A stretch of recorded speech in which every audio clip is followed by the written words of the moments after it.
Barang siapa yang memusuhi atau menyakiti kekasihku, fakot adantuhu bil harbi.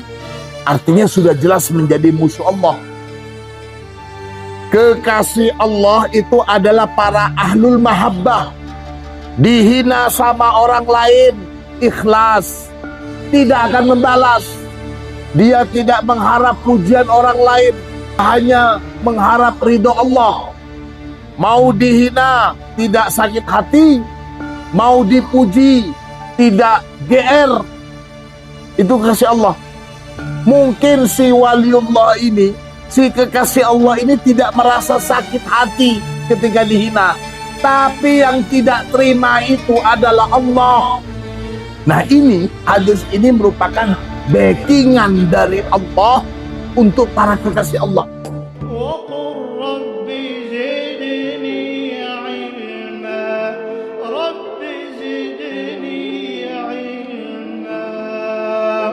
Bismillahirrahmanirrahim. Alhamdulillahi rabbil alamin.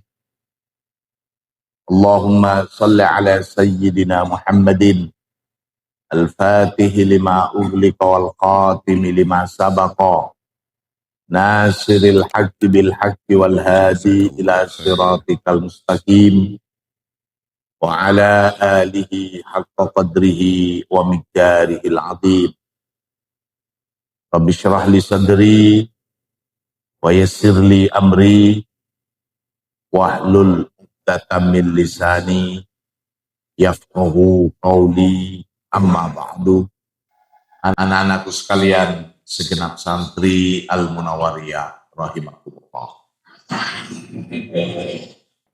Kita sudah membahas tentang meraih cinta Allah dan keutamaan-keutamaan ketika sudah mendapatkan cinta dari Allah Subhanahu wa Ta'ala, alias menjadi kekasih Allah, atau dalam bahasa sucinya menjadi waliullah. Semuanya kita jalankan dengan cinta karena Allah. Siapapun kita, maka keutamaan luar biasa akan kita dapat karena balasan cinta yang sudah diberikan oleh Allah Subhanahu wa Ta'ala. Di dalam satu hadis yang terkenal, masyhur, hadis sahih, kaitannya dengan hal ini juga, Rasulullah sallallahu alaihi wasallam bersabda, ada satu hadis masyhur, an Abi Hurairah radhiyallahu anhu, dari sahabat Abi Hurairah, semoga Allah meridhoi. Qala, berkata siapa Abu Hurairah? Qala Rasulullah sallallahu alaihi wasallam. Rasulullah sallallahu alaihi wasallam bersabda, Innallaha, sesungguhnya Allah, qala, telah berfirman. Siapa Allah? Ini adalah hadis qudsi. Firman Allah bagaimana? Man, barang siapa ada memusuhi atau menyakiti, siapa man, li waliyan, man ada waliyan li, gitu maksudnya. Barang siapa yang memusuhi atau menyakiti pada waliku, pada kekasihku, kata Allah. Barang siapa yang memusuhi atau menyakiti kekasihku, fakot adantuhu, maka sungguh adantu, telah mengumandangkan, telah mengumumkan, telah menyatakan siapa aku, hu pada man, mengumumkan apa, menyatakan apa, mengumandangkan apa, bil harbi, dengan perang. Artinya sudah jelas menjadi musuh Allah. Kita tahu kekasih Allah itu adalah para ahlul mahabbah. Mereka yang tidak ada bahasan kecuali tentang Allah. Dihina sama orang lain, ikhlas. Dicaci maki sama orang lain, namanya kekasih Allah, tidak akan membalas. Dipinggirin sama orang lain, dicuekin sama orang lain, santai-santai saja.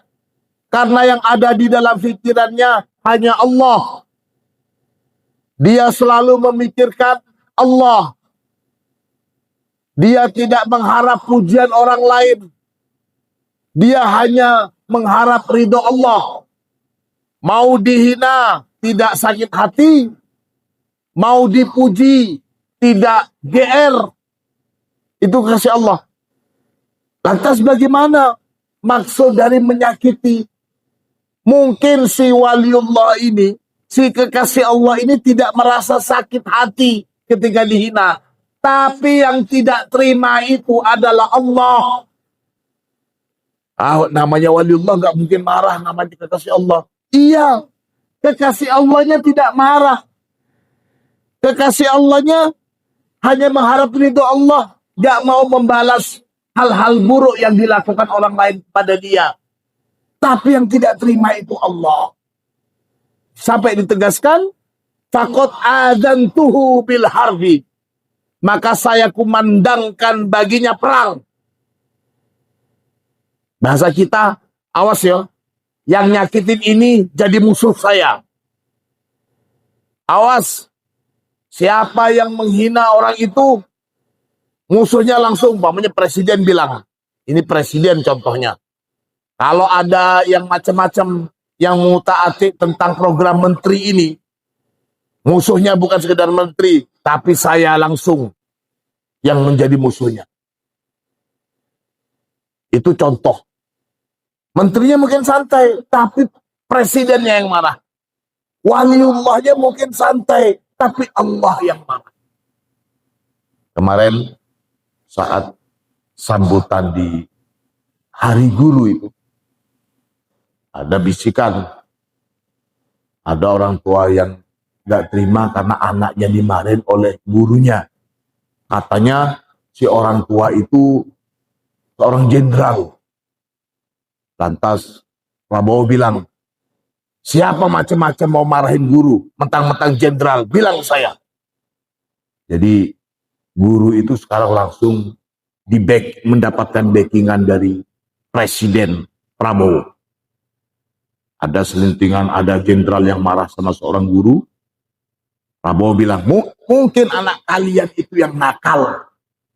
Jadi jangan sedikit-sedikit nyalain guru. Itu contoh backingan. Backingan dari seorang presiden pada para guru. Nah ini, hadis ini merupakan backingan dari Allah untuk para kekasih Allah.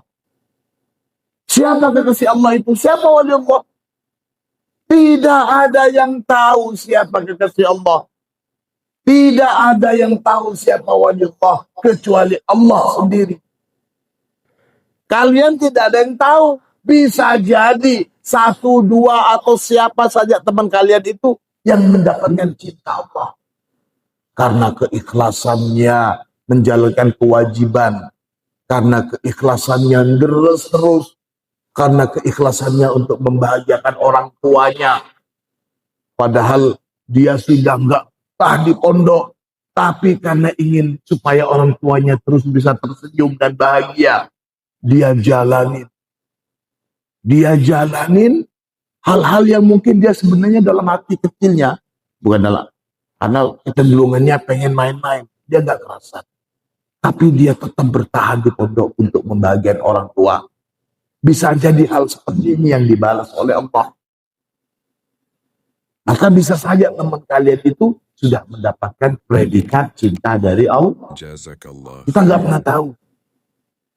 Bagaimana caranya? Kita anggap saja semuanya teman-teman kita itu.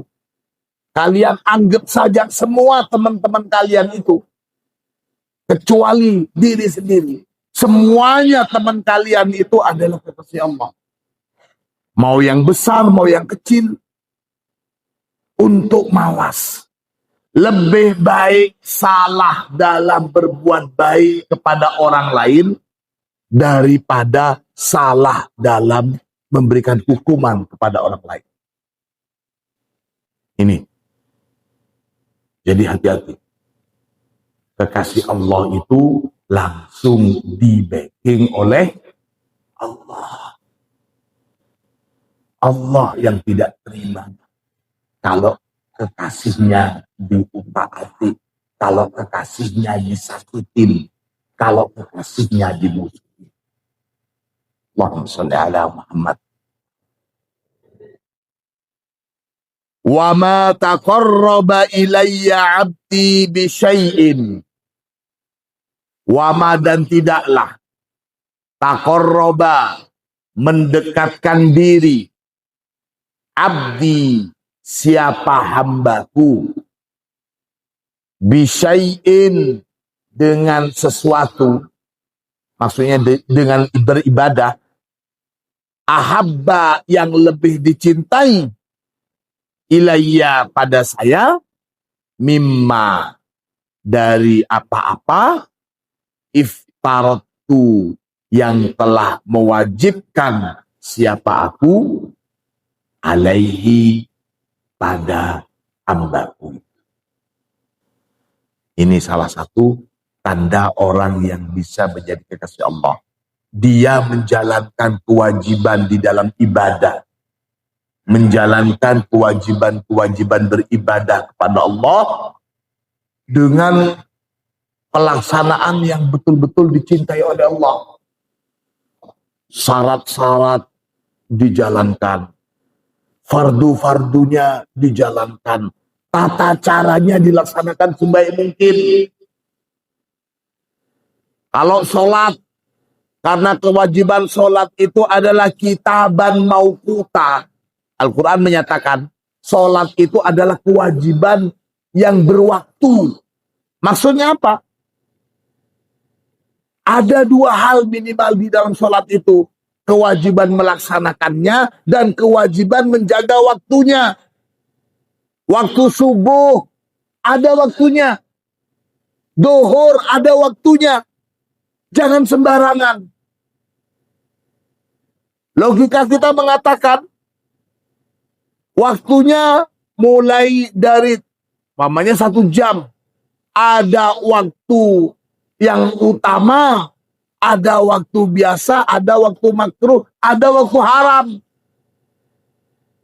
Bagi mereka yang ingin melaksanakan kewajiban sholat sebaik mungkin, pasti akan melakukannya di waktu yang paling dicintai. Alias fi awali waktu sholat. Gak mungkin pakai yang pertengahan waktu, apalagi waktu yang diharamkan. Ini contoh. Menjalankan ibadah puasa dijalankan sebaik mungkin. Menjalankan kewajiban sebagai talibul ilmi dilakukan sebaik mungkin. Ini bisyai'in ahabba ilayya mimma aftaratu alaih. Jadi kewajibannya, kewajiban sebagai hamba Allah, dia jalankan sebaik mungkin. Berusaha maksimal. Wa ma yazalu abdi, dan senantiasa atau selalu hambaku itu yataqarrabu, berupaya mendekatkan diri, bertaqarrub siapa hambaku ilayya kepadaku, bin nawafili, dengan amalan-amalan sunnah, dengan pekerjaan-pekerjaan di luar kewajiban.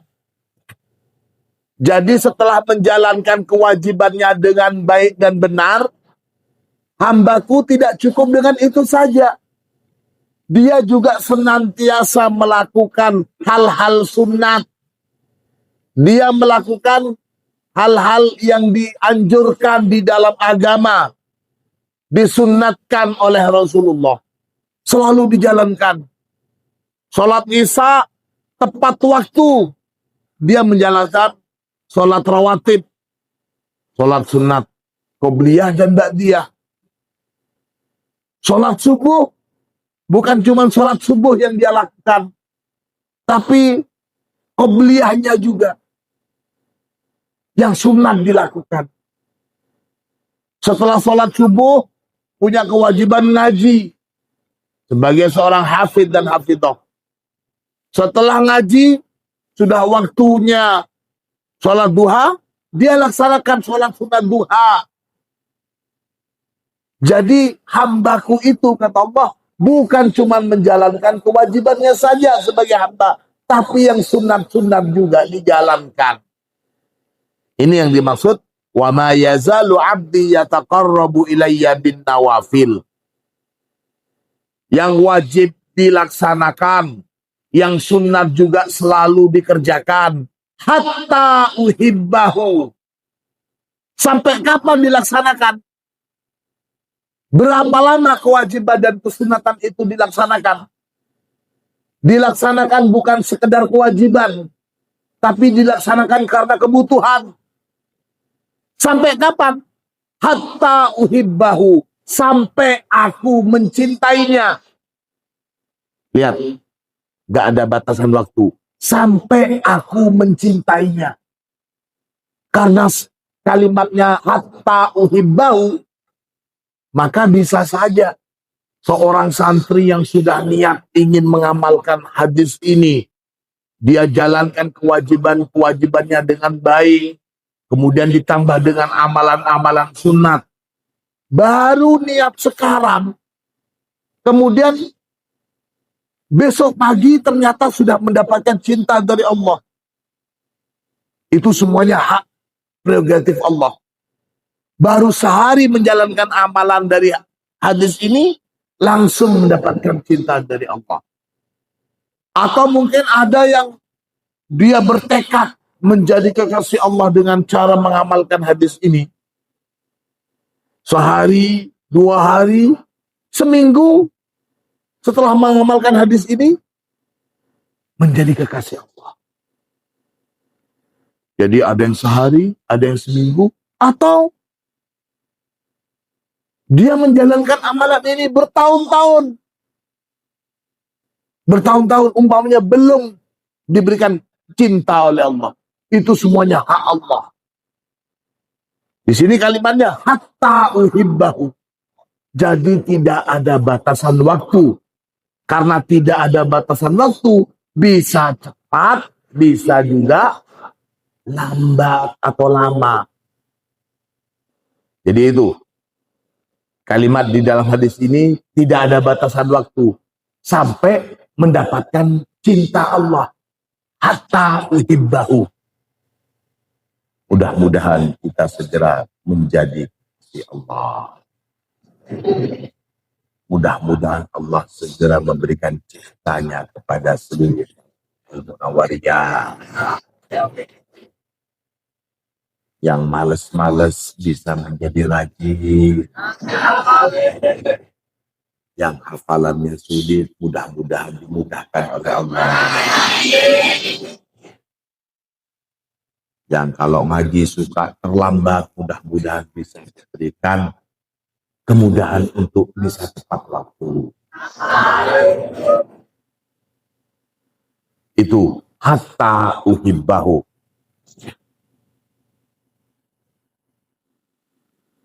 Fa'idha ahbabtuhu. Dan jika ahbabtu telah mencintai siapa aku, kata Allah, hu pada hamba itu, fa'idha ahbabtuhu.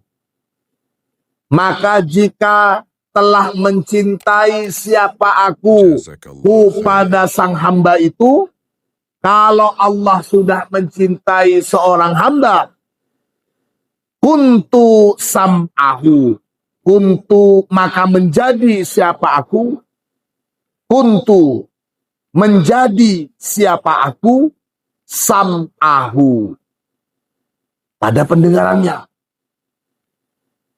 alladzi yang yasma'u, mendengarkan siapa hamba, bihi, dengan pendengaran itu.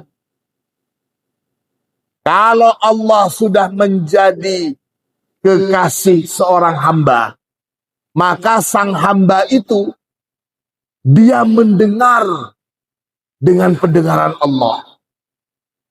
Tidak heran para kekasih Allah itu bisa mendengarkan sesuatu yang tidak bisa didengarkan oleh orang-orang pada umumnya. Wa basarahu alladhi yubsiru bihi, dan Allah juga menjadi basarah, penglihatan hamba itu, alladhi yang yubsiru, melihat siapa hamba, bihi, dengan penglihatan itu. Seorang kekasih Allah, para waliullah juga itu, dia bisa melihat sesuatu yang tidak bisa dilihat oleh orang sembarangan. Allahumma sholli ala.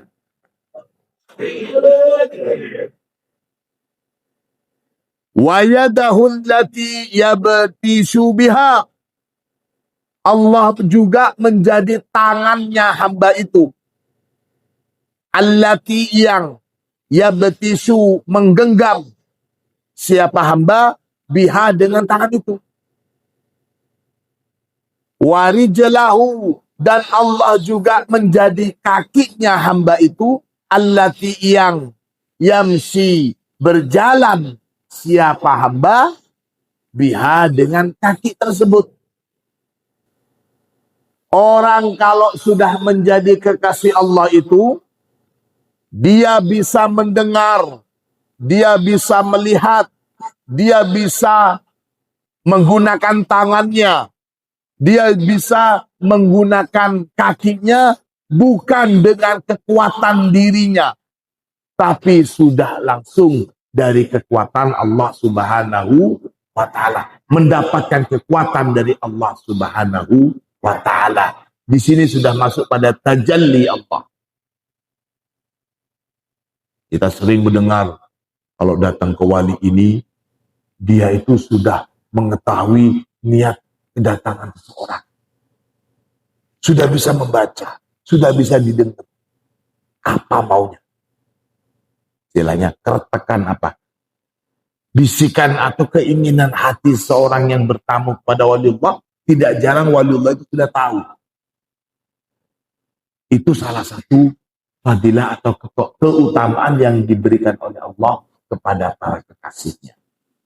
Wa in sa'alani, jika sa'ala, meminta siapa hambaku itu nih kepadaku, la'u'tiyanna, maka sungguh pasti akan aku berikan padanya.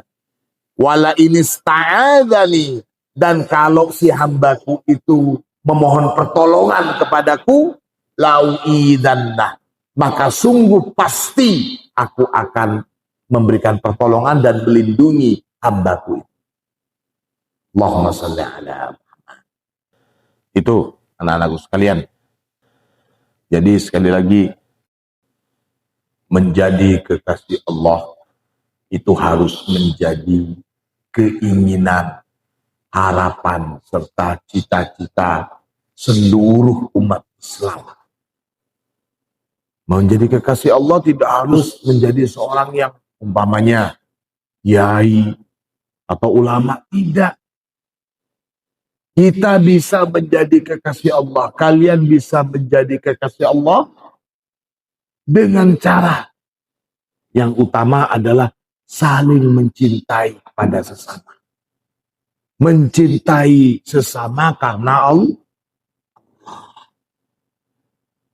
juga menjalankan kewajiban dan ditambah dengan amalan-amalan.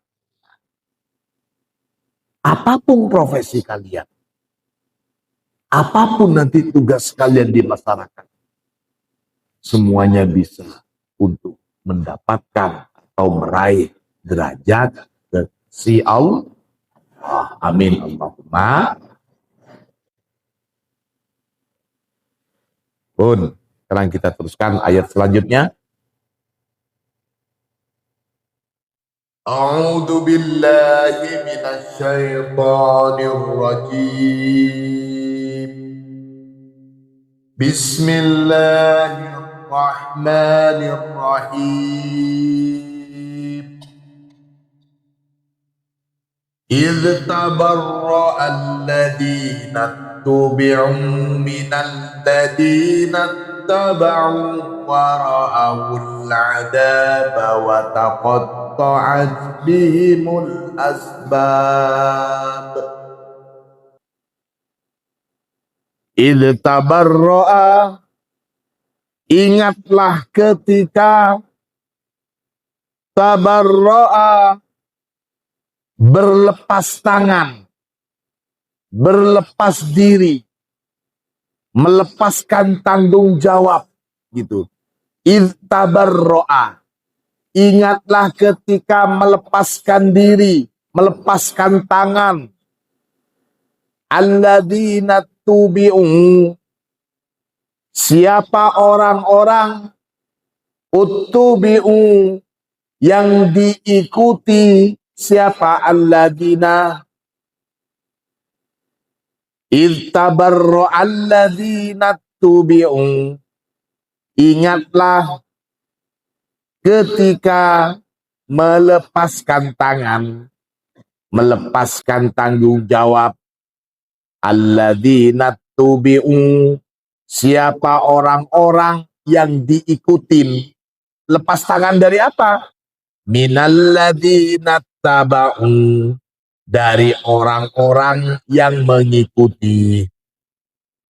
Jadi yang diikuti itu adalah pemimpin, yang mengikuti yang dipimpin. Ingatlah ketika orang-orang yang menjadi pemimpin itu melepaskan diri, melepaskan tanggung jawab dari orang-orang yang mengikuti, dari kaumnya, dari para pengikutnya. Itu maksudnya. Wara'au, dan melihat siapa alladzina taba'u al-'adaba, pada siksaan. Wa taqatta'at, dan terputus bihim, dengan mereka itu al-asbabu, apa sebab-sebab. Artinya yatabarra'u ar-ru'asa'u, yatabarra'u, melepaskan diri, melepaskan tanggung jawab. Ar-ru'asa'u, siapa para pemimpin. Al-muttaba'una, yang diikuti. Para pemimpin yang diikuti, gitu. Melepaskan tangan. Minal mar'usina, dari orang-orang yang dipimpin. At-tabi'ina, yang mengikuti. Wadzalika, dan yang demikian itu hina ketika yarawna, melihat siapa mereka, baik yang menjadi pemimpin ataupun yang dipimpin, baik yang diikuti juga yang mengikuti, mereka melihat al-adaba, pada siksaan. Fatangkoti'u, maka terputuslah al-asbabu, apa sebab-sebab. Allati, yang kanu ada, Siapa mereka? Yadunnuna, mengira. Siapa mereka? Almar'usuna at-tabi'un. Mengira apa? Annaha, bahwasanya al-asbab tusilu, bisa menjadi wasilah, bisa mengantarkan apa sebab? Ilallahi, kepada Allah Subhanahu wa ta'ala. Ini tentang pemimpin kafir Quraisy, di mana pemimpin-pemimpin kafir Mekah pada waktu itu banyak suku-suku dan setiap suku ada pemimpinnya. Nanti ketika di akhirat, ketika ternyata apa yang mereka anggap bisa menolong mereka dari siksaan di akhirat itu ternyata tidak bisa. Apa yang mereka anggap bisa menjadi wasilah yang mengantarkan mereka mendapatkan ampunan dari Allah, ternyata tidak bisa. Mereka mengiranya seperti itu. Ini. Fatanqati'u al-asbabul lati kanu yadunnuna annaha tusilu ilallah. Walikulli wahidin, dan bagi setiap orang minna, dari kita, sababun, ada sebab, wababun, dan ada pintu, yadkhulu, yang masuk siapa, kullu wahidin minna, minhu, dari pintu itu, ala rabbihi, menuju pada Allah Subhanahu wa ta'ala. Masing-masing orang dari kita itu mempunyai pintu, mempunyai sebab yang menjadi perantara untuk bisanya sampai seorang hamba kepada Allah. Banyak jalan, banyak pintu menuju Allah, menjadi wasilah untuk terfutuhnya hati seorang hamba itu banyak. Ini maksud walikulli wahidin minna sababun wababun yadkhulu minhu ala rabbih. Idh laisa kullun nas yadkhulu ala rabbih min nafsil bab. Idh laisa, karena tidaklah kullun nas, semua orang itu, yadkhulu, masuk, siapa kullun nas, ala rabbihi, menuju Allah, masuk, min nafsil babi, dari pintu yang sama.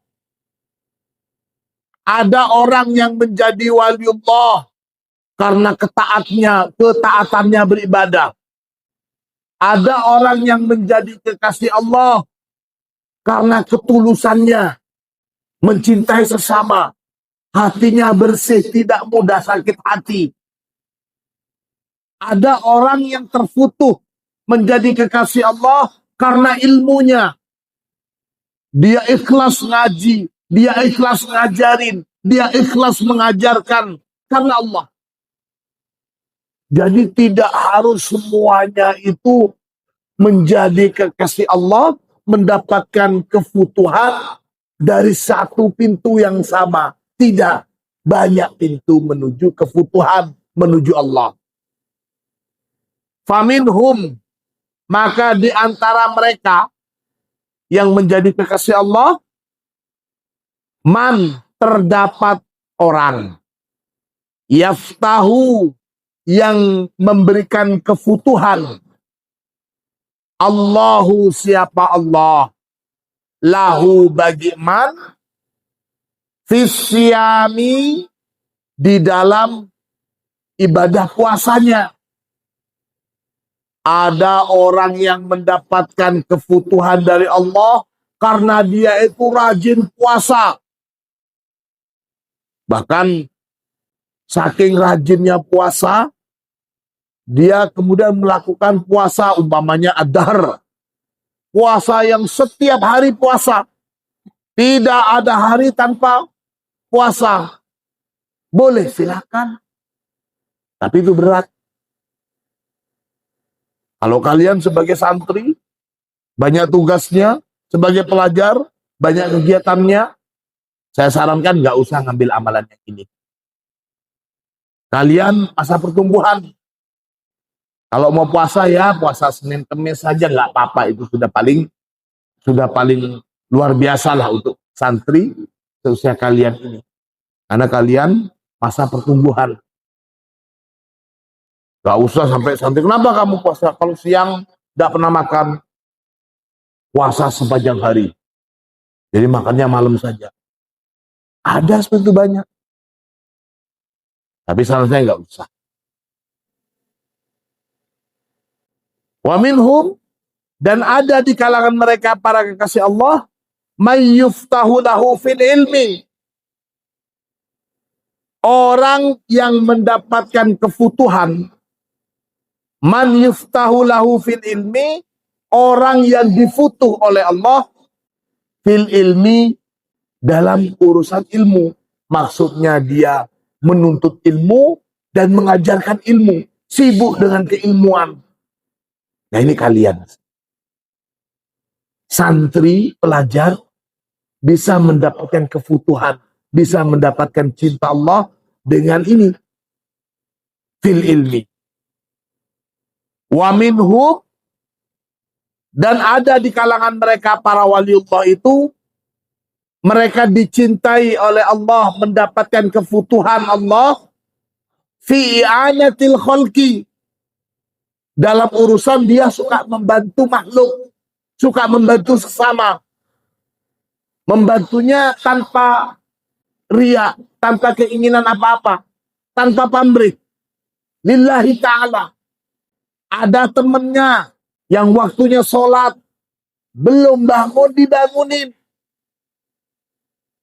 Waktunya sekolah terlambat, diingetin. Waktunya ngaji lupa bawa pulpen, lupa bawa kitab, diingetin. Mana pulpennya, mana kitabnya. Hal-hal yang kelihatannya sepele. Tapi kalau dilakukan karena Allah, saling membantu sesama, dilakukan karena Allah, itu bisa menjadi wasilah, bisa menjadi perantara terfutuhnya hati seorang hamba. Allahumma sholli ala Muhammad. Ini juga bisa untuk kalangan santri, sibuk dengan keilmuan, belajar, ngaji, deres, ngajari, itu fil ilmi. Atau i'anatul khalqi, saling membantu, saling nolong. Wa minhum fi khidmati ahlihi, dan ada di kalangan para waliullah itu, mereka mendapatkan kefutuhan fi khidmati ahlihi, karena sibuknya atau karena keseriusannya dalam berkhidmat pada keluarga, mengabdikan dirinya untuk keluarga, sangat mencintai keluarganya. Orang tua kepada anaknya, orang tua kepada keluarganya, bapak, ibu kepada anak-anaknya. Tapi jangan lupa, kalian juga punya peran di sini. Kalian sebagai anak, orang tua kalian pengen kalian menjadi santri, mondokin kalian, supaya kalian menjadi anak yang solehin, solehat. Meskipun kalian merasa berat mondok, karena mendengar kabar dari teman-temannya enak di luar, ada malam mingguan, ada jalan-jalan, dunia medsos semakin luar biasa. Iming-iming di luar itu membuat kalian berat ada di pondok. Tapi semua itu kalian lawan, tidak lain untuk bukti pengabdian dan cinta kasih kalian kepada orang tuanya. Ini juga menjadi wasilah, ini juga bisa menjadi sebab terfutuhnya hati seorang anak karena hikmat dan birrul walidain. Allahumma sholli ala.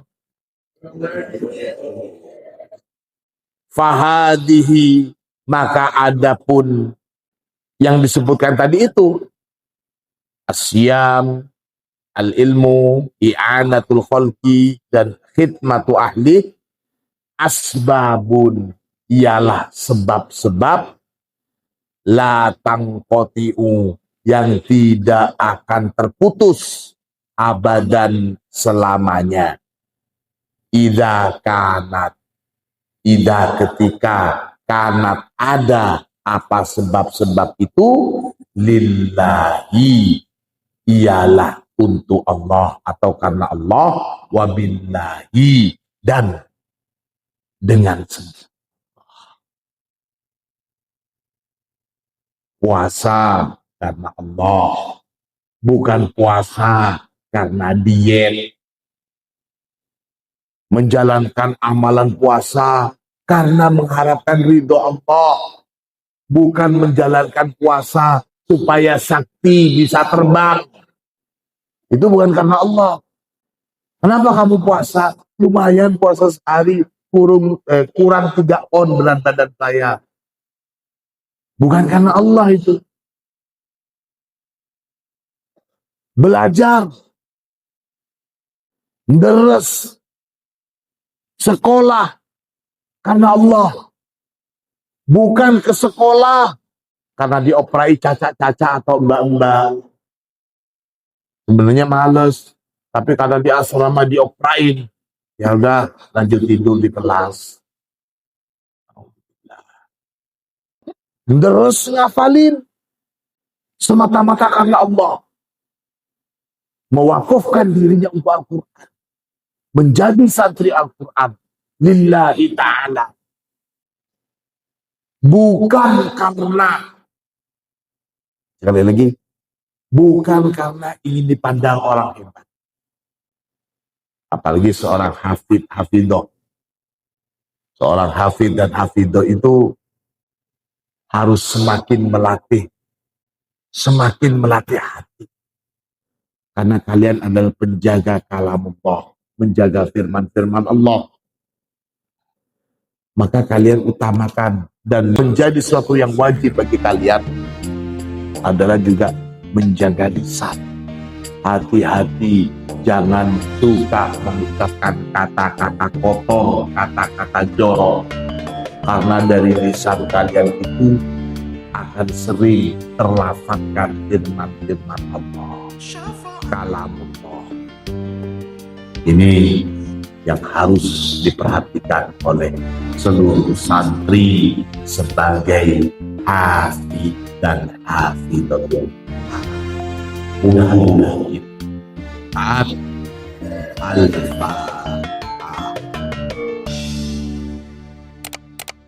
Jazakallah khair.